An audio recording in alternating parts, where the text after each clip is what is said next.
Misericórdia dele dura para todo sempre. Amém. O pastor já tem nos abençoado, orado por nós. Eu fico sempre muito feliz de estar retornando aqui. Minha esposa e meus filhos não estão aqui. Hoje nós temos culto também na nossa igreja, então.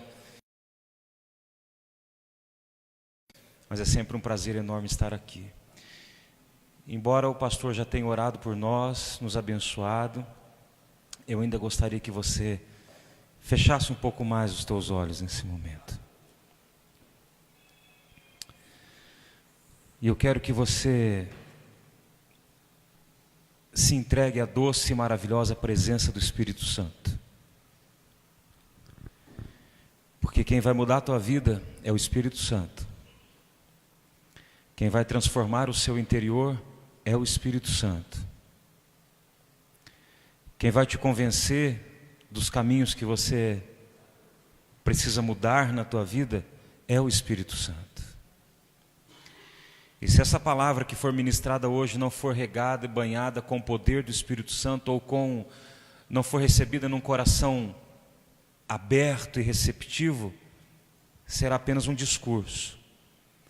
Mas se você abrir o teu coração nessa noite, se você estiver com o seu coração como aquela boa terra que Jesus disse, então esta palavra ela vai cair no teu coração, vai germinar e vai dar frutos para a glória de Deus.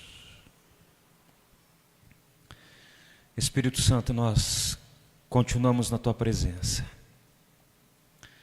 E a tua palavra, Senhor, está diante de nós. E o teu povo também está diante de nós, Senhor. Eu sei que o Senhor os ama. Eu sei que o Senhor quer alimentá-los, que o Senhor quer confortá-los, curá-los, corrigi-los, instruí-los, ó Pai. Querido Espírito Santo, mova-se no nosso meio com poder. Mova-se no nosso meio com graça. Que não seja apenas, como Paulo disse, palavras persuasivas de sabedoria humana, mas demonstração do poder de Deus, ó Pai. Porque o Evangelho é o poder de Deus para a salvação de todo aquele que crê, Senhor. Continua, Deus, confirmando a tua palavra com milagres e sinais, muitas vezes invisíveis aos nossos olhos, mas que o Senhor tem operado no coração de cada um aqui nesta noite, Pai. Em nome de Jesus. Amém e amém. Queridos, abra a sua Bíblia no livro de Juízes, capítulo 15.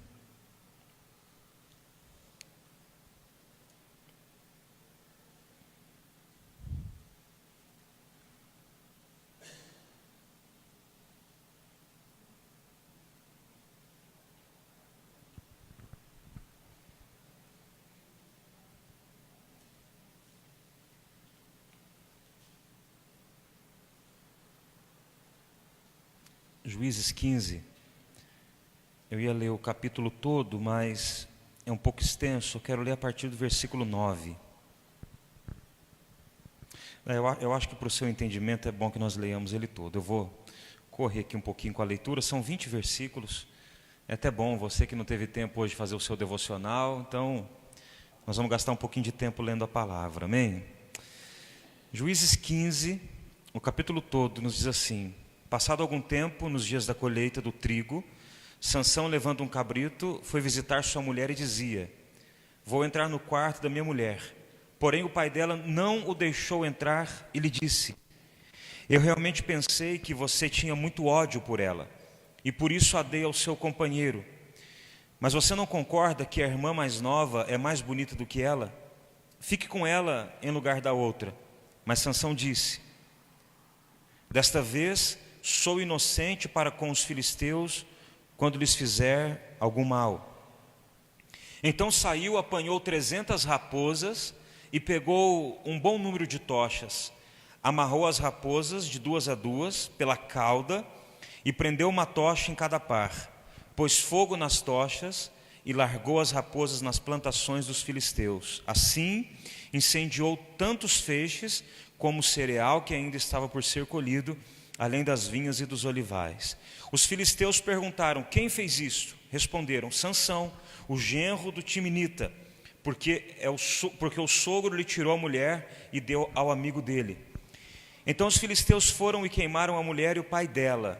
E Sansão disse: Se é assim que vocês fazem, não desistirei enquanto não me vingar. E ele os atacou com fúria, matando muitos deles.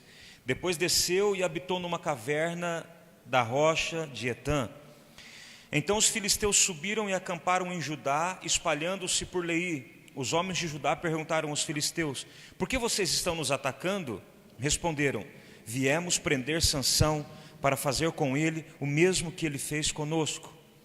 Então 3.000 homens de Judá foram até a caverna da rocha de Etã e disseram a Sansão: você não sabia que os filisteus dominam sobre nós? Por que então você fez isso? E lhes respondeu: assim como fizeram comigo, eu fiz com eles.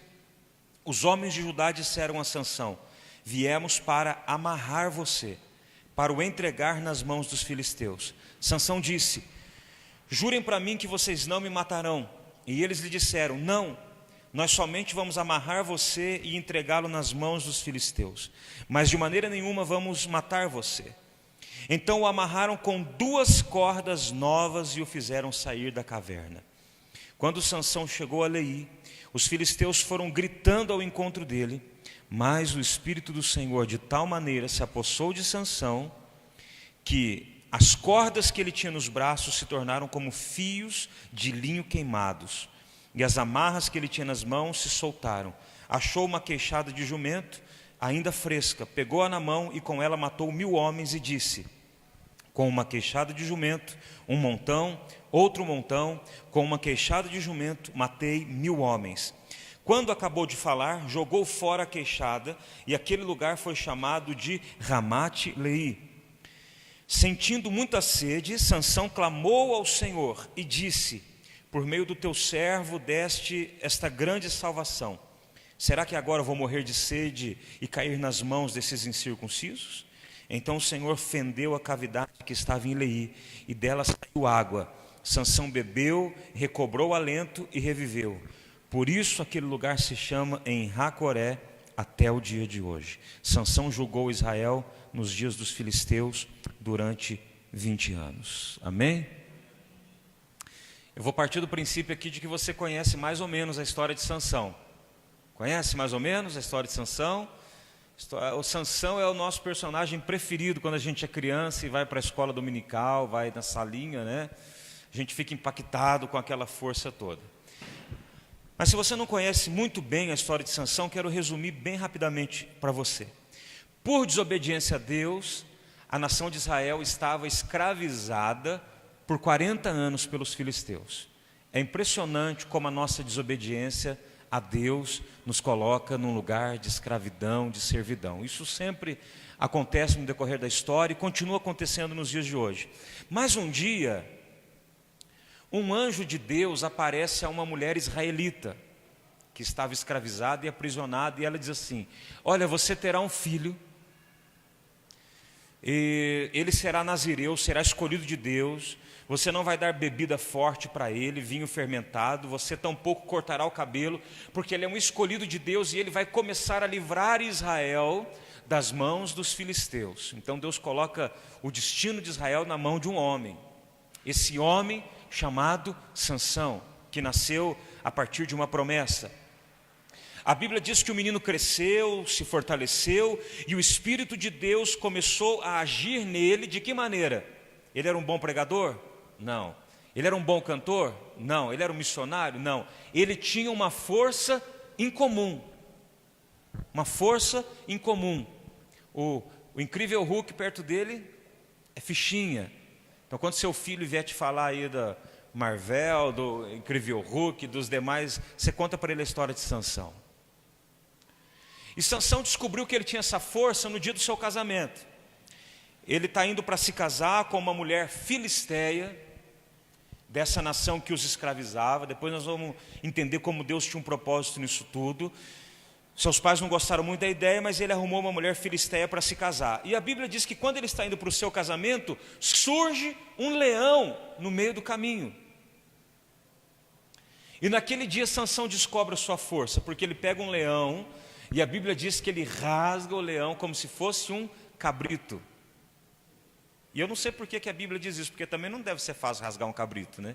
Mas diz que Sansão rasgou um leão como quem rasga um cabrito. E em diversas ocasiões, no livro de Juízes, nós vamos ver como Deus se apossava de Sansão, e este conseguia realizar grandes feitos, porque o Senhor o estava usando para livrar a nação de Israel. Bom, o texto que nós lemos aqui, em Juízes capítulo 15, começa com uma desavença entre Sansão e o seu sogro. Olha só, não era sua sogra dessa vez, era o seu sogro. Veja que essa história é antiga, né?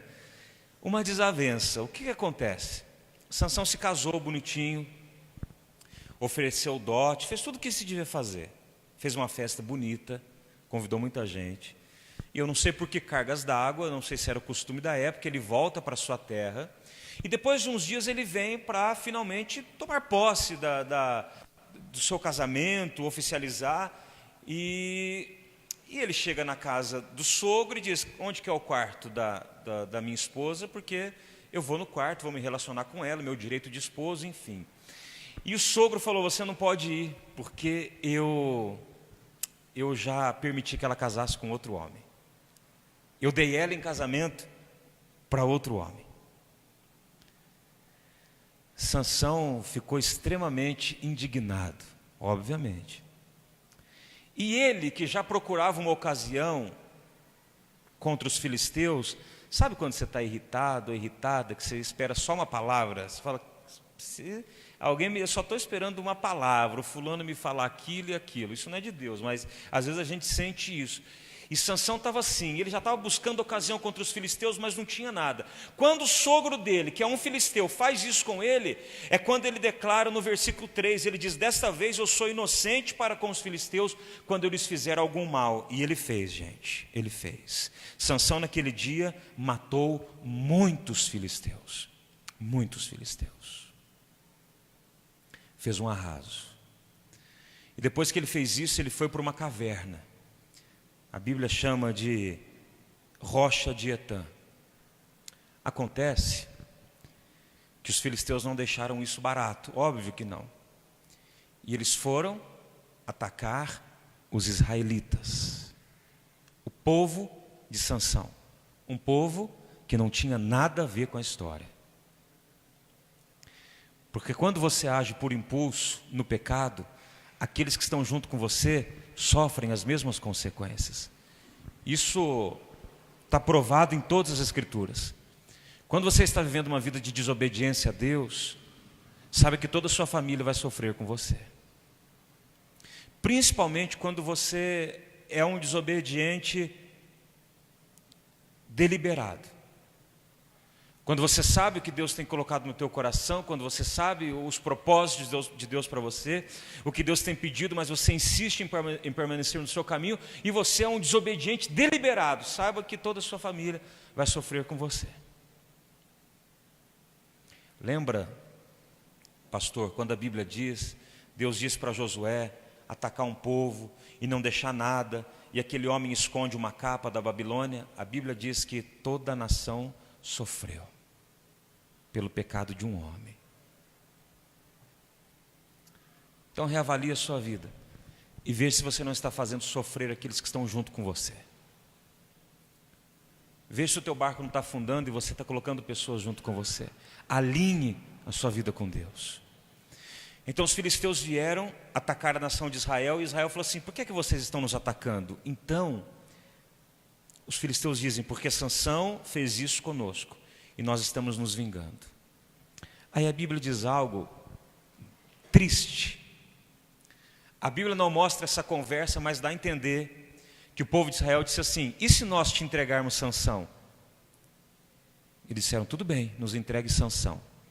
Então o versículo de número 12 diz: os homens de Judá disseram a Sansão: viemos para amarrar você. Presta atenção nisso. Viemos para amarrar você, para o entregar nas mãos dos filisteus. E Sansão não resistiu, porque eles devem ter dito: Sansão, não é justo que a gente sofra por sua causa. E Sansão disse: tudo bem, podem me amarrar, só me prometam uma coisa: vocês não vão me matar. E eles disseram: nós não vamos te matar, fique tranquilo. Então a Bíblia diz no versículo 13: então o amarraram, a parte final, com 2 cordas novas e os fizeram sair da caverna. Para não correr o risco de Sansão escapar, eles pegaram 2 cordas novas, que não estavam desgastadas e nem podres, amarraram a mão de Sansão com essas 2 cordas novas e estão seguindo para entregar Sansão. E Sansão está indo ali, tudo bem. Vamos ver onde isso vai dar. Realmente eu busquei essa confusão. E Sansão vai. Acontece que a Bíblia diz no versículo 14 o seguinte: quando Sansão chegou a Leí, os filisteus foram gritando ao encontro dele, aquele grito de vitória: finalmente nós vamos acabar com Sansão. Mas a Bíblia diz que nesse momento, mas o Espírito do Senhor de tal maneira se apossou de Sansão, que as cordas que ele tinha nos braços se tornaram como fios de linho queimados, e Sansão desfez aquilo como quem quebra um fio de cabelo. E a Bíblia diz que Sansão olha, e ele enxerga um jumento que havia morto já ali, o corpo em decomposição. Ele pega a cabeça do jumento, a queixada de um jumento, faz daquilo uma arma e mata 1000 homens naquele dia. Você consegue imaginar isso? 1000 homens naquele dia. Imagina ele amontoando aqueles homens.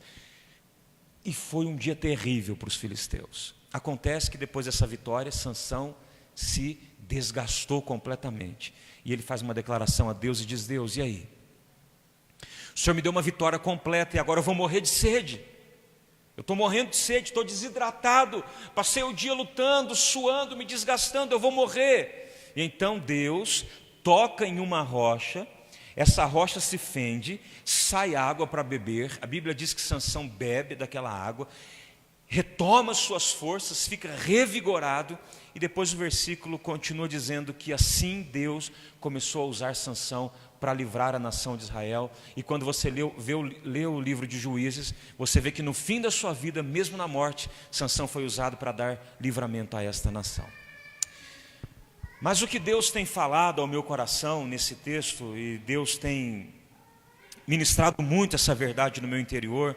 Nós ministramos uma série de mensagens no mês de fevereiro na nossa igreja, e a série de mensagens era o Espírito Santo, conhecendo o Deus que habita em nós, onde todos os dias nós falamos do poder do Espírito Santo e o quanto nós precisamos do poder do Espírito Santo para mudar a nossa vida, o quanto nós precisamos de uma ação sobrenatural do Espírito Santo, tanto quanto Sansão experimentou quando ele estava para ser entregue, mas o Espírito veio sobre ele e o transformou e o revigorou e deu forças para ele vencer aquela situação. Como nós somos dependentes e precisamos desta ação do Espírito Santo na nossa vida.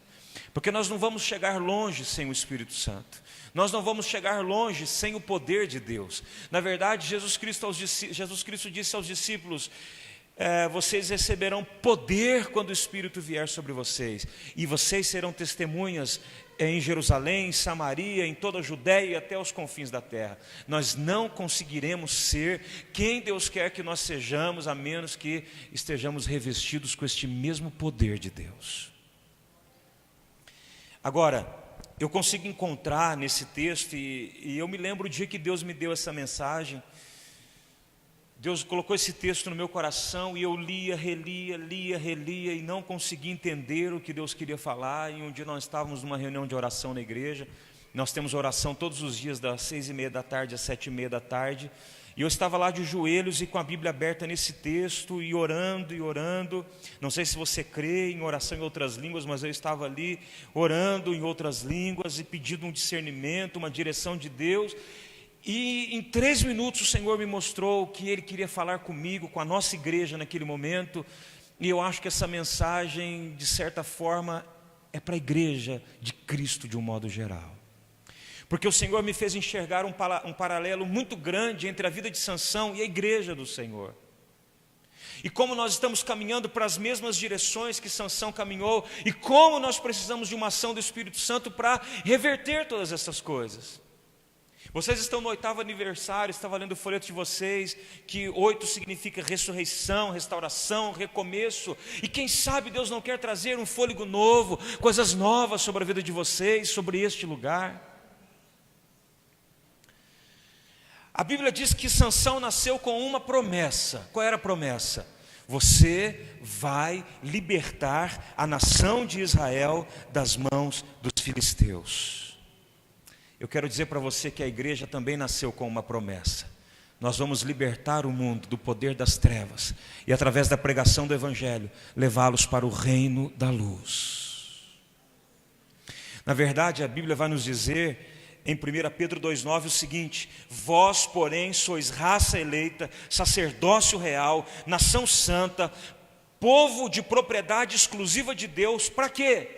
A fim de proclamardes as virtudes daquele que vos chamou das trevas para a sua maravilhosa luz. Nós estamos aqui para quê? Qual é a promessa de Deus sobre as nossas vidas? Estamos aqui como igreja para proclamarmos as virtudes do reino de Deus e trazer libertação às pessoas que estão oprimidas, que estão sobrecarregadas. Jesus Cristo disse que nós somos a luz do mundo, e nós não podemos nos esquecer da missão que Deus concedeu à igreja, porque qualquer outro propósito que Deus nos der como igreja é secundário. Por exemplo, tem igrejas que têm trabalhos especializados para a terceira idade. Eu acho maravilhoso. Tem igrejas que são fortes com crianças, tem igrejas que são fortes com pessoas com dependentes químicos, tem igrejas que são fortes com jovem, tem igreja que é forte na ação social, tem igreja que é forte no louvor, mas todas essas coisas são secundárias, porque a igreja, de um modo geral, todas elas, estamos aqui para libertar as pessoas do domínio das trevas e trazê-las para o reino da luz.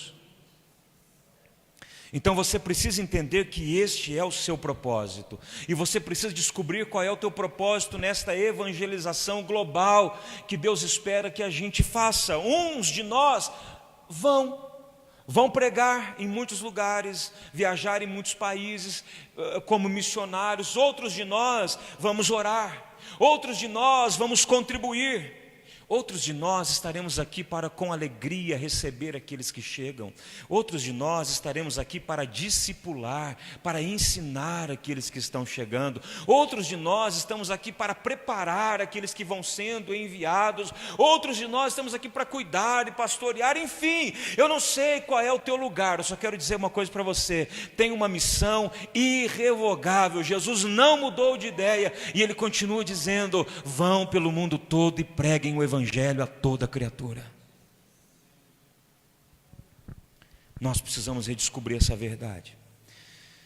Agora, a Bíblia diz que Sansão fez uma coisa louca. Ele ficou com tanta raiva dos filisteus que ele pegou 300 raposas. Não me pergunto como ele fez isso. Deve ter contado com a ajuda de alguém, alguns meninos. Ele capturou 300 raposas, ele amarrou pela cauda de duas em duas, e ele colocou fogo entre as raposas e soltou ela no meio das plantações dos filisteus. E o que aconteceu? A Bíblia diz que ele incendiou tanto os feixes como o cereal que ainda estava para ser colhido. Ou seja, aquelas raposas não queimaram apenas aquelas plantas que estavam para ser colhidas, mas até aquilo que já havia sido colhido estava guardado. Ele arrebentou com aquilo que os filisteus estavam plantando. Nós, como igreja, fomos chamados para botar fogo em algumas coisas aí, queridos. O inimigo está plantando tanta coisa na sociedade, tanta coisa na igreja, e nós estamos esquecendo de botar fogo e de destruir estas coisas. Nós estamos deixando que o inimigo construa as suas fortalezas. A Bíblia diz que Jesus Cristo veio para quê? Para destruir as obras do diabo. 1 João 3,8 diz isso. E depois ele disse: aqueles que creem em mim também farão as obras que eu faço, e as farão maiores do que estas. Jesus era um estraga-prazer de Satanás. Jesus nunca passava e ficava indiferente a uma obra do diabo. Jesus nunca passava e ignorava uma obra do diabo. Ao contrário, Jesus destruía as obras do diabo. Se teve uma coisa que Jesus fez no seu ministério, foi frustrar os planos de Satanás. Uma mulher encurvada, a Bíblia diz, há 18 anos, ela andava assim, e a Bíblia diz que era um espírito maligno que a aprisionava. Jesus diz: mulher, você está livre da tua enfermidade. Ela volta ao normal, e o diabo perde força naquele lugar. A Bíblia nos fala de um endemoniado gadareno, um homem terrível, morava nos sepulcros, no cemitério, não havia esperança para ele, ninguém chegava perto dele, ele era violento. Jesus expulsa aquele demônio, aquele homem fica em perfeito juízo. E tem tantas outras histórias na Bíblia que nos mostram Jesus frustrando, destruindo as obras do diabo. E nós, como igreja, precisamos continuar esta missão de destruir, de desfazer, de destronar Satanás na vida das pessoas e na igreja, onde quer que ele esteja agindo. Sabe, a Bíblia diz algo precioso para nós. 2 Coríntios 10,4 diz que as armas da nossa milícia não são carnais, olha só, mas elas são poderosas em Deus para destruir fortalezas. O que é fortaleza? Fortaleza é uma construção, uma estrutura arquitetônica militar, construída para proteger as pessoas da guerra. Então imagina, você está na guerra, está dando tudo errado, o que você faz? Vou voltar para a fortaleza. Fortaleza é um lugar seguro, é um lugar impenetrável. Se eu coloco esse copo e ao redor eu construo uma fortaleza, ninguém toca nesse copo, ele é impenetrável. Agora, a Bíblia diz que as armas da nossa milícia não são carnais, mas elas são poderosas em Deus para destruir fortalezas. Por que Deus quer que a gente destrua fortalezas? Simples. O inimigo tem construído fortalezas na mente das pessoas. O inimigo tem colocado pensamentos errados na vida das pessoas e depois ele constrói fortaleza ao redor daquilo, de modo que ninguém consegue mudar aquilo, a não ser que espiritualmente estas fortalezas sejam quebradas. Por que vocês pensam que o homem trai a esposa de modo geral? O que acontece com os homens que traem a esposa constantemente? Eles têm fortalezas inquebráveis na sua mente. Ah, eu sou homem e homem é assim mesmo. Ninguém muda esse pensamento. Ah, porque homem não se contenta com uma mulher só. Ah, porque não existe homens fiéis. Ah, porque eu olho para a palavra e até vejo que Davi errou. E são fortalezas que o diabo vai construindo na mente dessas pessoas, e essas fortalezas são impenetráveis, indestrutíveis, a não ser que algo espiritual, que um poder espiritual, que uma mensagem regada com o poder do Espírito Santo quebre essas fortalezas na mente das pessoas. É por isso que nós que subimos aqui precisamos gastar muito tempo pedindo o poder de Deus sobre a nossa vida. Você quer ser usado por Deus para libertar pessoas, para transformar situações, você precisa gastar tempo em oração pedindo o poder de Deus sobre a sua vida. Caso contrário, essas fortalezas não serão destruídas. Os filhos que desobedecem aos pais de forma descarada têm inúmeras fortalezas em sua mente. O diabo constrói essas fortalezas, coloca pensamentos: ah, os meus pais também foram assim, ou então, os meus pais não entendem essa fase, os meus pais não entendem estas coisas, e o diabo vai construindo fortalezas. As pessoas que agem com desonestidade nos negócios estão cheios de fortalezas na mente. Ah, porque no Brasil é assim mesmo. No Brasil, se a gente não passar a perna, a gente não consegue. Ah, porque ninguém que não minta não consegue vender. Ah, porque todo mundo faz isso. Ah, porque o mundo é dos espertos. Sabe o que o diabo está se concentrando em fazer nesses dias? Construir fortalezas na mente das pessoas, e nós não estamos nos dando conta disso. Graças a Deus, a Bíblia diz: as armas da nossa milícia não são carnais, mas são poderosas em Deus para destruir fortalezas. Se você é pai ou mãe, ou está aqui, tio, avó, cuidado com seus filhos e netos, porque Os youtubers dessa geração estão construindo fortalezas na mente deles. Os youtubers dessa geração estão construindo fortalezas na mente deles. Fortalezas que, se você não tomar cuidado hoje, você vai ter muito trabalho para quebrar e para destruir, com muita oração e ensino da palavra. Mas sabe o que acontece? Nós permitimos que os nossos filhos fiquem 2 horas por dia no celular. Isso eu estou sendo generoso, porque se você pensar, ficam mais. 2 horas por dia. Você põe 7 dias na semana, 14 horas por semana. Aí você traz aqui no domingo, quando traz, para ele assistir a escolinha lá. Aí ele passa 30, 40 minutos lá. Como é que 30 minutos de exposição à palavra vai competir com 14 horas de exposição dessas porcarias? Aí nós vamos perder a nossa geração. Aí nós vamos perder os nossos filhos. E o que será da igreja? Essa palavra é muito séria, queridos. Assim como Sansão colocou fogo e destruiu as intenções dos filisteus, aquilo que os alimentava, porque aquela plantação os alimentaria, nós precisamos destruir as obras do diabo, porque ele se alimenta da dor e do sofrimento humano, mas a graça e o poder de Deus está sobre nós, para derrubarmos estas fortalezas. Agora, aqui é que, quando o Espírito Santo falou comigo, quando ele me deu essa mensagem, eu fiquei um tanto quanto chateado quando eu cheguei nessa parte.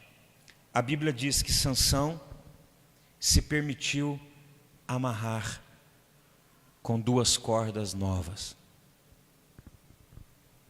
com uma promessa: não me matem.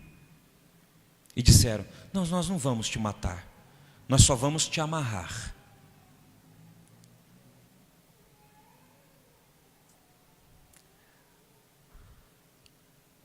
Talvez o mundo nem quer destruir a igreja, mas ele quer amarrar a igreja. E nós estamos nos permitindo ser amarrados. E eu falo isso da igreja do Senhor. Eu preguei essa mensagem na minha igreja. Depois eu preguei essa mensagem no dia as últimas 24 horas agora. E quando eu estava lá, um pastor me pediu para ir na igreja dele ministrar essa palavra, essa mesma palavra. É por isso que eu creio que Deus deu essa mensagem para a igreja. Nós nos permitimos amarrar, com um acordo: desde que vocês não nos matem, podem nos amarrar. Não queremos matar você, só queremos silenciar, amarrar, amordaçar vocês. E a Bíblia diz que Sansão se permitiu amarrar por 2 cordas novas.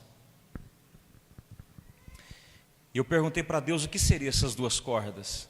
Poderia dar nome a elas? Perguntei ao Senhor. Ele disse sim.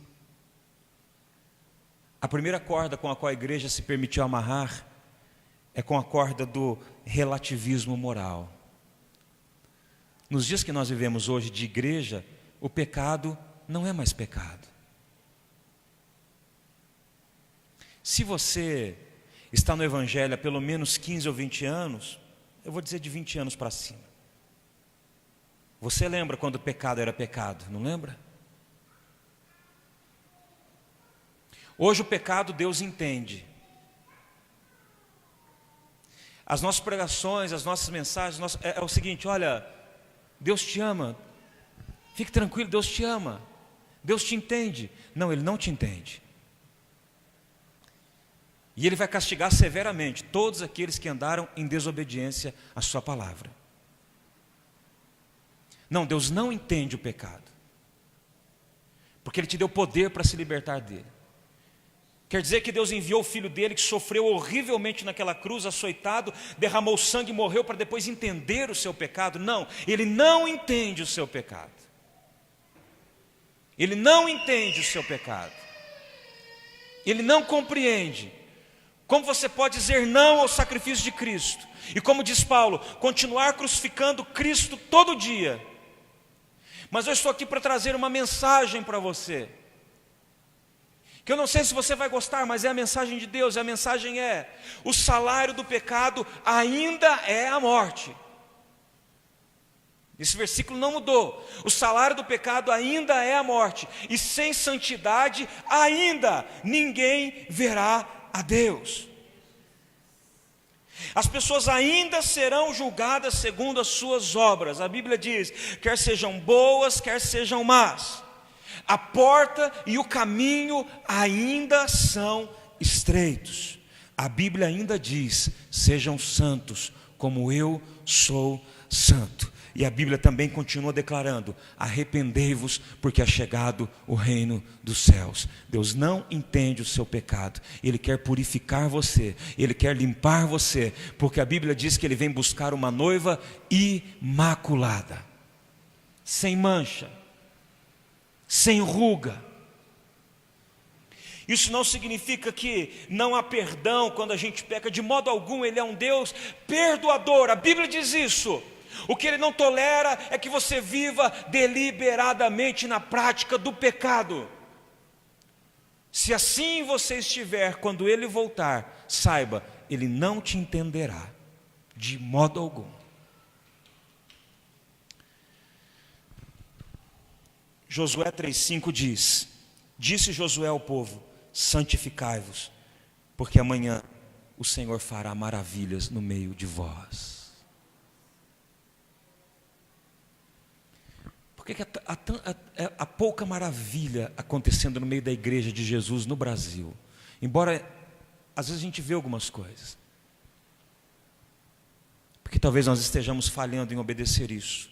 Santificai-vos, porque amanhã o Senhor fará maravilhas. E queridos, eu me coloco assim, de cabeça nessa mensagem, porque essa verdade eu descobri há pouco tempo. Eu parei para pensar, quando Deus começou a falar isso comigo, que eu nunca orei. Se você orou, glória a Deus. Eu nunca orei pedindo a Deus santificação, sabe? Eu queria obedecer a palavra dEle, vivia para obedecer, mas eu nunca fiz oração assim: Deus, santifica a minha vida. Porque normalmente a gente tem medo de fazer essa oração, porque Ele vai trabalhar para nos santificar. E eu dizia: Deus, santifica-me segundo a Tua palavra, Deus. Porque às vezes a gente olha para nós e nem sabe todo o nosso procedimento. Paulo disse assim: a minha consciência não me acusa de nada, mesmo assim eu não vou me justificar, Deus é quem me justifica. E o salmista Davi um dia diz assim: vê se há em mim algum caminho mau e guia-me pelo caminho eterno. Porque pode ser que a gente esteja procedendo de diversas maneiras ou em algumas circunstâncias e nós não sabemos o quanto estamos errando perante o Senhor. Quer ver maravilhas de Deus na sua vida, na sua casa, no seu casamento, nas suas finanças, no seu trabalho? Santificai-vos, porque amanhã o Senhor fará maravilhas.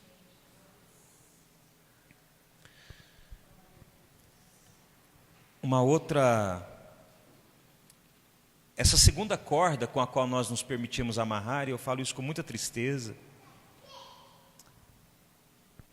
é a corda do amor pelas riquezas, né? Do amor pelas riquezas. Não as riquezas, o amor pelas riquezas.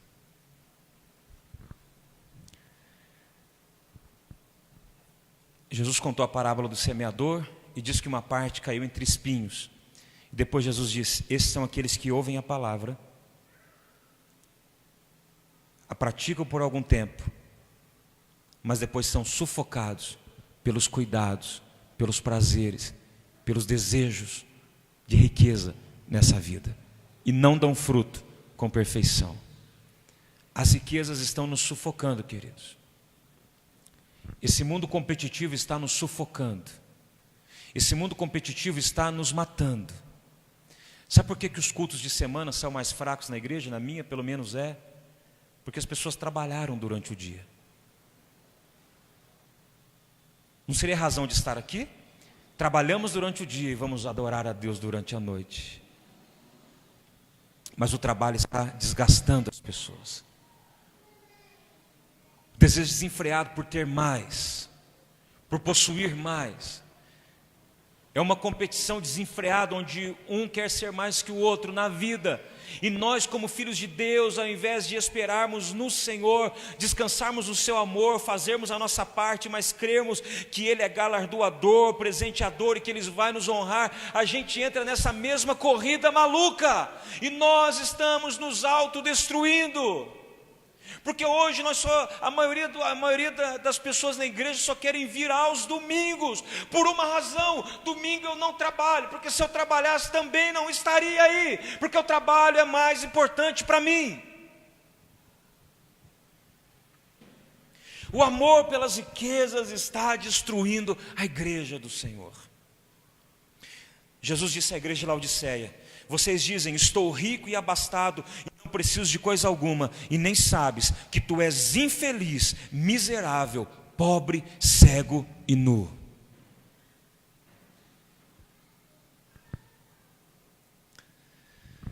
Queridos, Deus não tem problema em você ser rico. Eu quero ser rico. Eu quero. Deus não tem problema em você ser rico. Ele tem problema em ser trocado pela riqueza. Isso ele tem um problema grande com isso. Ele não tem problema em te abençoar, ele tem problema em ser trocado por essa bênção. Não, pastor, mas isso não acontece comigo, não. Não, então vamos lá. Alguém te liga às 6:30 da tarde, diz: olha, vamos orar, vamos para a igreja. Eu preciso de um companheiro de oração, um parceiro de oração, e vamos lá comigo, vamos orar, vamos interceder. Você fala: cara, eu trabalhei o dia todo, estou cansado e tal. Beleza, não vai.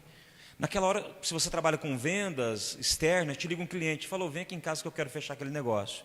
Eu decidi, conversei com a minha esposa, uma venda grande. Separa tudo que você está fazendo, vai lá. Se você faz isso, você está trocando Deus pelas riquezas. Você pode até dizer que não, você pode até dar os seus argumentos aí, você está trocando Deus pelas riquezas. Quando você não consegue passar uma noite, nem estou dizendo que você é obrigado a fazer isso, mas quando você não consegue passar uma noite toda em oração e meditação na palavra, mas consegue passar uma noite toda terminando um trabalho pelo qual você será recompensado, você está trocando Deus pelas riquezas.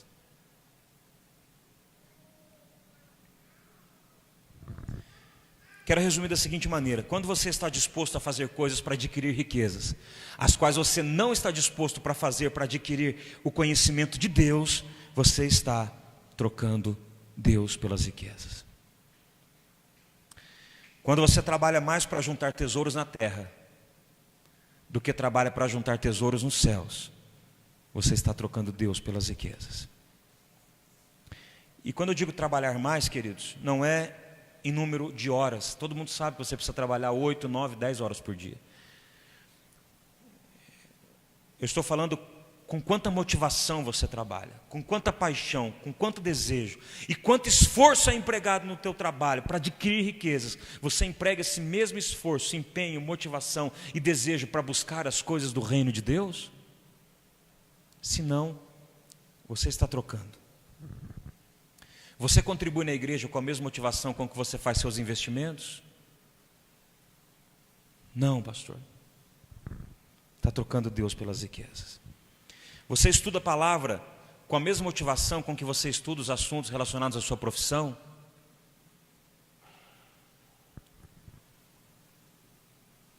Você fala do evangelho com a mesma paixão com que você fala das suas conquistas profissionais? Queridos, o evangelho é radical. Pastor, o senhor está sendo radical. O evangelho é radical. Jesus disse assim: amarás o Senhor teu Deus de todo o teu coração, de toda a tua alma, de todas as tuas forças e de todo o teu entendimento, e amarás o teu próximo como a ti mesmo. É com tudo o que você tem. Deus quer tudo de você.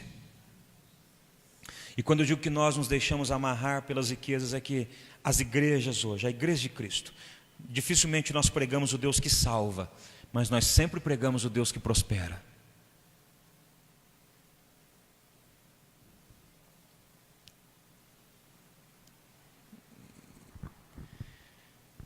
E às vezes as igrejas de modo geral dizem que você precisa dar todo o seu dinheiro, mas Deus diz que você precisa dar todo o seu coração.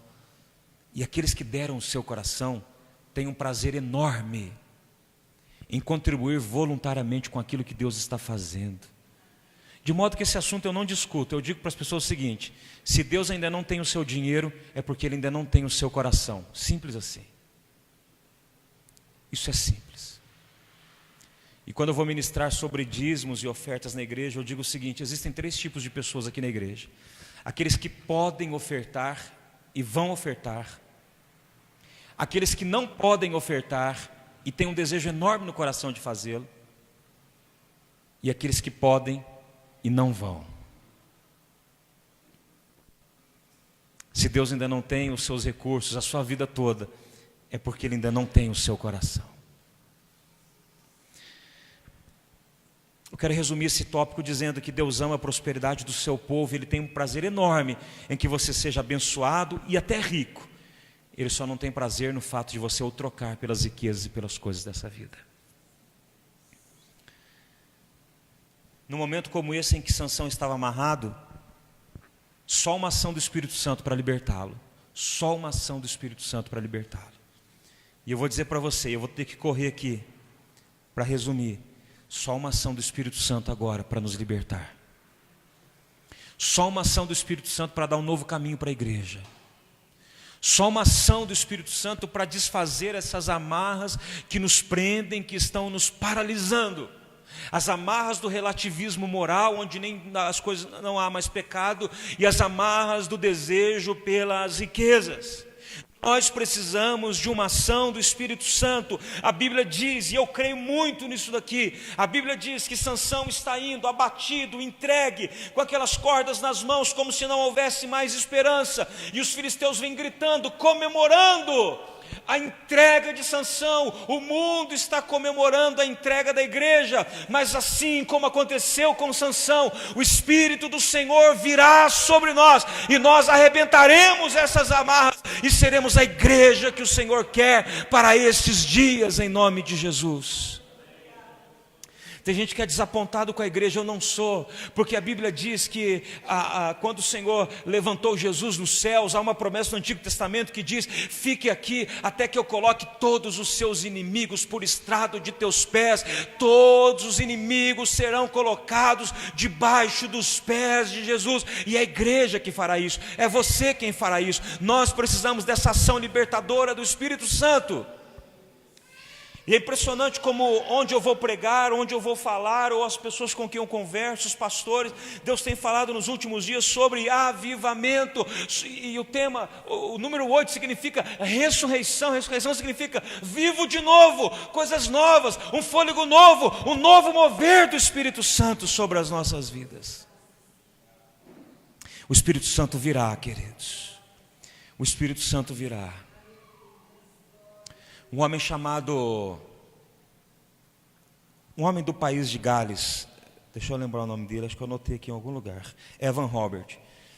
Ele começou a orar, muito novinho, e a oração dele ajoelhado era: Deus, envia o teu Espírito, enche-me com teu Espírito Santo, e envia o teu Espírito. E ele ficava orando.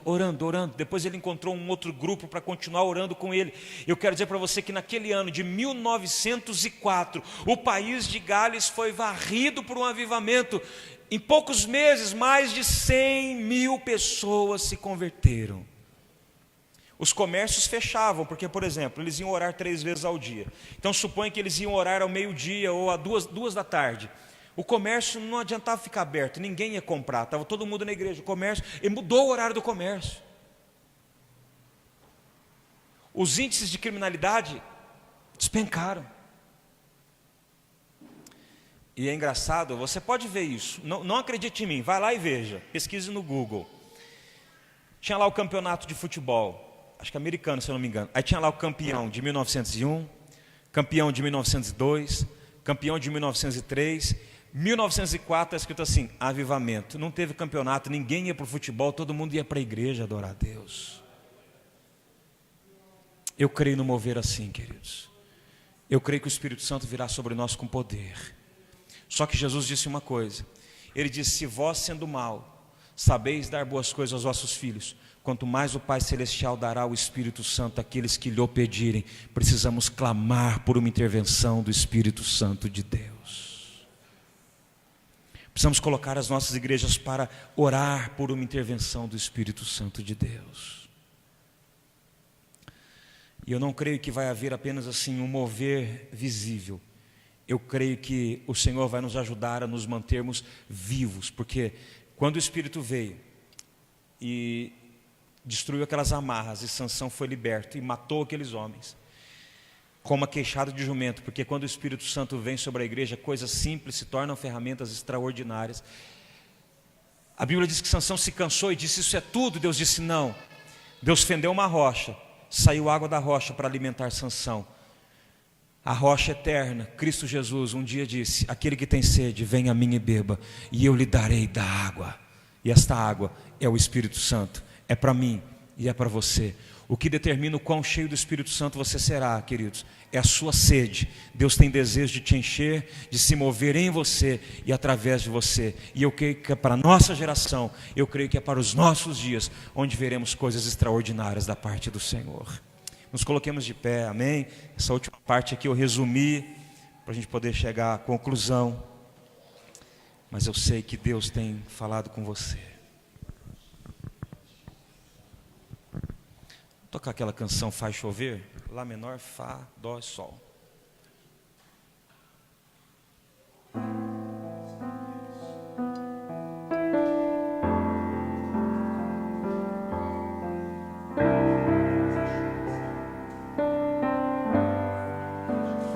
Faz chover,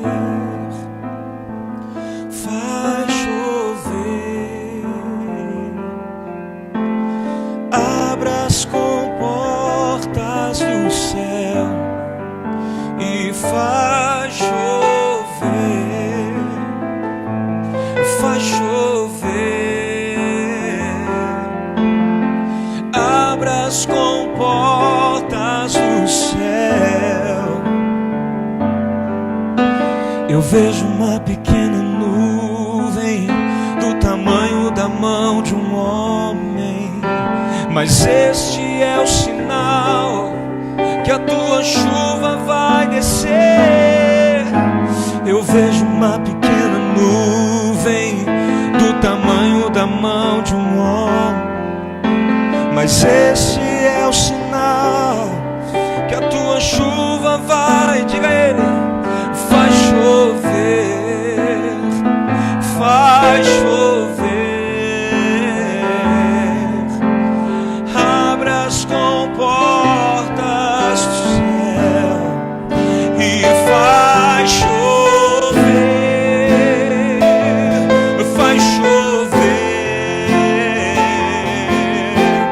abra as comportas do céu. Senhor, nós clamamos por um novo mover, Deus, nessa noite. Nós clamamos por um novo mover do Espírito Santo, Pai. Nós estamos nessa noite sedentos da Tua presença, Senhor. Nós estamos sedentos da Tua presença, Senhor. E nós queremos ser tocados nessa noite. Nós queremos ser alcançados nessa noite pelo poder sobrenatural do Teu Espírito Santo. Querido Espírito Santo, mova-se sobre nós. Mova-se em nós, mova-se entre nós nessa noite, Espírito Santo. Mova-se entre nós nessa noite, Espírito Santo. Nós quebramos toda raiz de amargura em nome de Jesus. Nós quebramos toda raiz de amargura em nome de Jesus.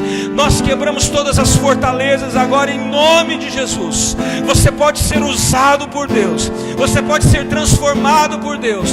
Você pode ser cheio do Espírito Santo de Deus. A Bíblia diz que nos últimos dias, diz Deus, derramarei do meu Espírito sobre toda a carne. Os vossos filhos e as vossas filhas profetizarão.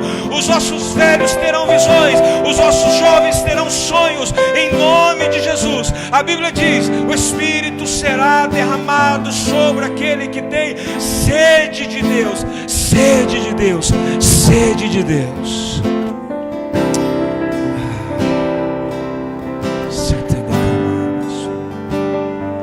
Se pedirmos, Jesus virá como chuva, descerá. Se pedirmos, Jesus virá. Então clame, então grite, então chame por Ele. Faz chover, creia, faz chover. Abra as comportas do céu e faz chover, faz chover.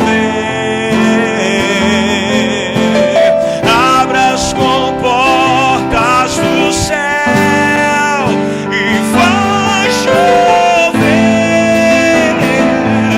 faz chover. Abra as comportas do céu e faz chover, faz chover.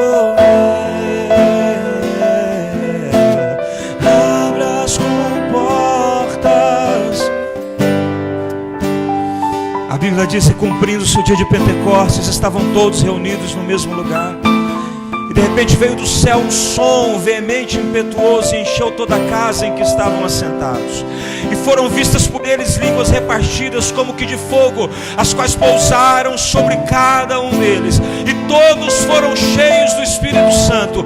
Todos foram cheios do Espírito Santo. Todos foram cheios do Espírito Santo. E começaram a falar em outras línguas, conforme o Espírito lhes concedia que falassem. Nessa noite, todos podem ser cheios do Espírito.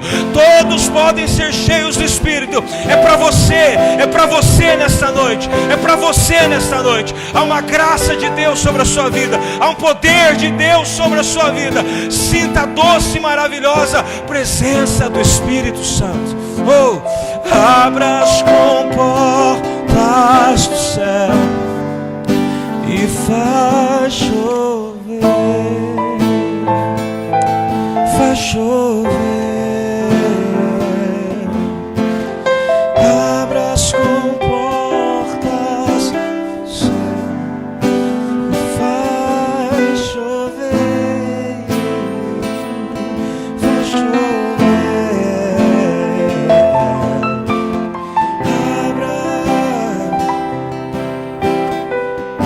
Abra.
Sobre nós, Espírito. Muda o nosso coração, Espírito Santo. Nos dá um coração desejoso de Ti, da Tua presença. Um coração reto, íntegro, como disse Davi, Senhor. Cria em mim, ó Deus, um espírito puro. Renova em mim, Pai, um coração inabalável, em nome de Jesus. Santo é o Teu nome, Senhor. Glória a Deus. Amém.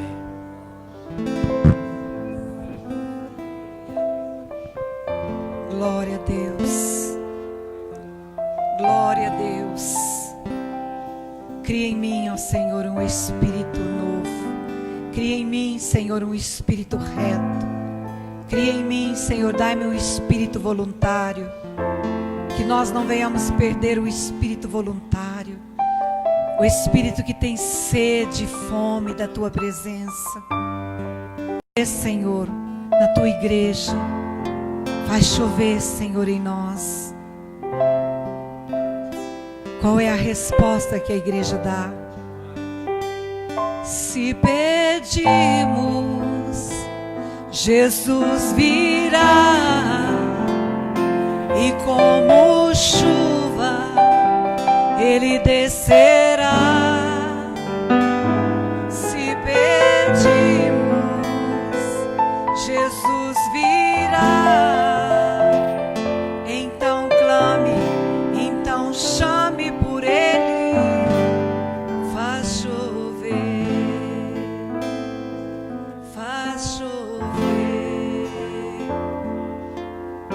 Abre as comportas dos céus. Peça para Ele. Peça para Ele abrir as comportas dos céus nestes dias. Aproveita nesses dias que nós vamos estar aqui reunidos no nome de Jesus. Aproveite para clamar para Ele, para Ele abrir e para que Ele derrame fome, sede, paixão por Ele. Que nós possamos voltar a queimar de amor, queimar de paixão. Que nós possamos voltar ao primeiro amor. Que nós possamos voltar à simplicidade, à alegria de estarmos com Ele. Peça para Ele. Comece em mim, comece em você. E nós vamos contagiar aqueles que estão sedentos, aqueles que estão com fome, aqueles que estão com sede, aqueles que se encontram amarrados, acorrentados, aqueles que estão desesperados, aquele que está sem vida. Jesus Cristo, Ele é a ressurreição e a vida. Jesus, Ele veio para trazer vida.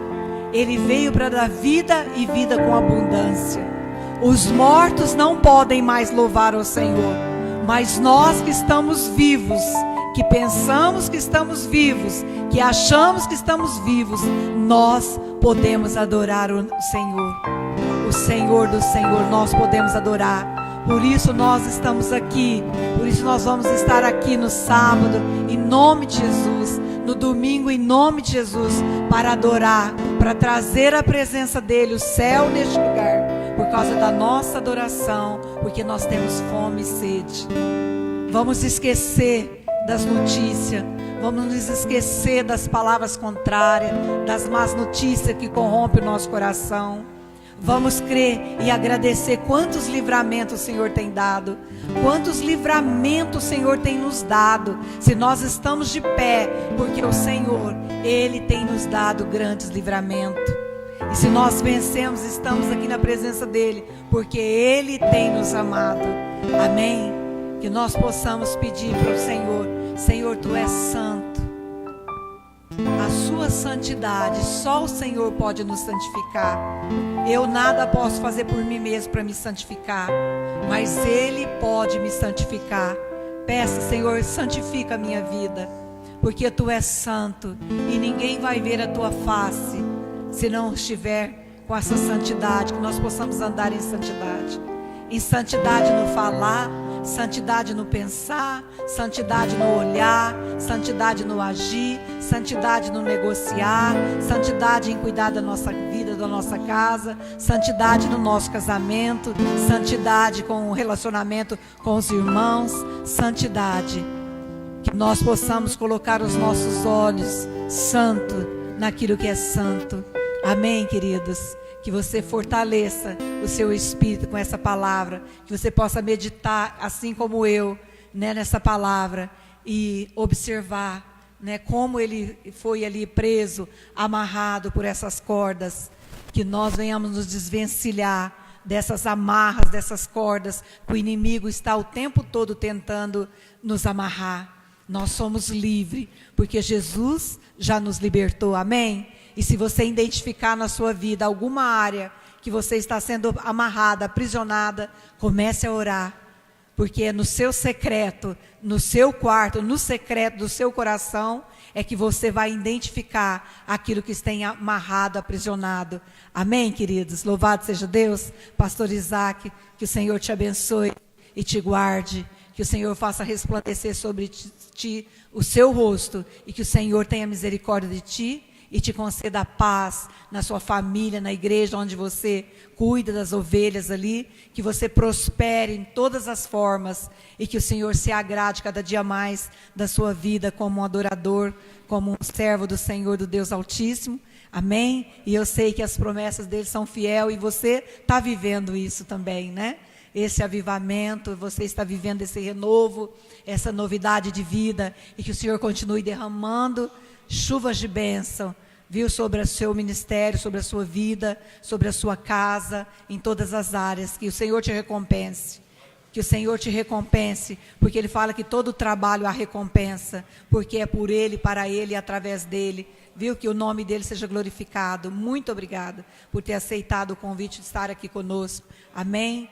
Obrigada, meus queridos, por vocês estarem aqui conosco. Vamos lembrar do João, o pai da Namara, esposo da Sirlene, que caiu, quebrou 2 vértebras, já saiu do hospital, já está em casa de repouso, vai continuar de repouso. Ele já tem uma idade e não podia subir em nada, foi subir, acabou caindo, né? Vamos lembrar da Valentina, que está de novo, né? Está com pneumonia. A Valentina está de novo, né, passando por isso. Vamos lembrar dela, vamos orar por aqueles que estão sofrendo um espírito de enfermidade atacando a cidade de Franca, o espírito de enfermidade atacando as pessoas que trabalham nas indústrias, no comércio, né? Hoje um amado irmão pediu socorro de oração. Pastora, nos ajude, porque eu não estou conseguindo arrumar funcionário, os meus funcionários estão sendo atacados por enfermidades, não é qualquer coisa não é gripinha não, é problemas graves no coração, é notícia de câncer, é notícia disso, daquilo. Em nome de Jesus, enquanto ele ia falando, ia arrepiando, ia vendo a batalha que esse irmão está vivendo no seu trabalho, na sua vida, eu falei, é só oração, jejum e oração, é o clamor, porque as trevas cobrem a terra, mas a luz do Senhor resplandece sobre as trevas. O Senhor repreenda Satanás, porque ele está jogando as últimas cartadas dele para enfraquecer a igreja. E quando a igreja enfraquece, as trevas avançam, mas quando a igreja se fortalece, o inferno recua. E ele vai recuar, porque Jesus, ele já venceu principado, potestade, dominador deste mundo de trevas, forças espirituais da maldade, que estão tentando nos confundir e nos enganar. Jesus venceu, e se ele venceu, ele nos deu autoridade para vencer, e nós vencemos, unidos como igreja, como corpo de Cristo. Sozinho eu não vou vencer, sozinho nós não podemos nada, mas unidos como corpo, como igreja, nós vencemos. Então lembre de orar por nós, os pastores. Lembre de orar pelos levitas, pelos músicos, pelos obreiros. Você, pela sua vida, pela sua casa. Ore sem cessar, nos ajude. Porque se vocês orar por nós, nós vamos ser renovados. E nós vamos ter força para guerrear, para entrar nessa batalha, no nome de Jesus, e nós sairmos vencedor. Há uma opressão terrível, que ele me falava, olha, eu não tenho vontade de sair de casa, eu não tenho vontade de reagir, eu não tenho vontade de trabalhar, eu não tenho vontade de levantar, eu estou debaixo de uma opressão tão terrível, que eu não estou conseguindo reagir. Mas eu falei para ele, irmão, você não está só, vocês não estão só, ainda que nós temos pouca força, mas nós cremos num Deus que tem uma força e um poder que nos ajuda. Então vamos clamar, é o nome de Jesus, é Jesus que vai nos dar a vitória. Amém, queridos? Graças a Deus. Você colocou a chave de casa, de carro lá, o pastor já foi lá, já oraram, já estão abençoados, que Deus nos livre e nos guarde. Amém? Vamos levantar nossas mãos. Senhor, nosso Deus e nosso Pai, Senhor, aqui está a tua igreja reunida no teu nome. Senhor, meu Deus, que o seu poder maravilhoso, Pai, que o seu amor maravilhoso e a consolação do seu Espírito Santo e a presença do Espírito Santo e o poder do Espírito Santo seja sobre toda a tua igreja, Senhor, sobre a face da terra, sobre as nações, Pai, aqueles irmãos que estão clamando ali em Moçambique, aqueles irmãos que estão clamando em todos os lugares aonde estão sendo assolados, aonde há tanta morte, tanta tanta vida sendo ceifada, aonde nós sabemos, Senhor, que o cavaleiro da morte já foi liberado para ceifar a terra, ele está agindo, mas em teu nome, Jesus, a tua promessa é que sobre os filhos do Senhor, eles não tocam, eles não vão tocar. Que o Senhor nos abençoe, que o Senhor guarde o teu povo, a tua igreja, que o Senhor nos dê a tua paz, que o Senhor nos dê a sua vitória, porque só assim nós podemos vencer. Fique conosco, Pai, dai-nos uma noite de descanso, de refrigério, nos desperte, nos acorde, a hora que o Senhor desejar. Senhor, e nos abençoe nosso dia de amanhã, esses dias, ser sobre as nossas vidas. Nós oramos por esses irmãos que estão enfermos, oramos por esses que estão passando por opressão, que o Senhor os liberte no seu poder, Pai, e os guarde para o teu louvor. Amém, amém, graças a Deus. Amém, queridos?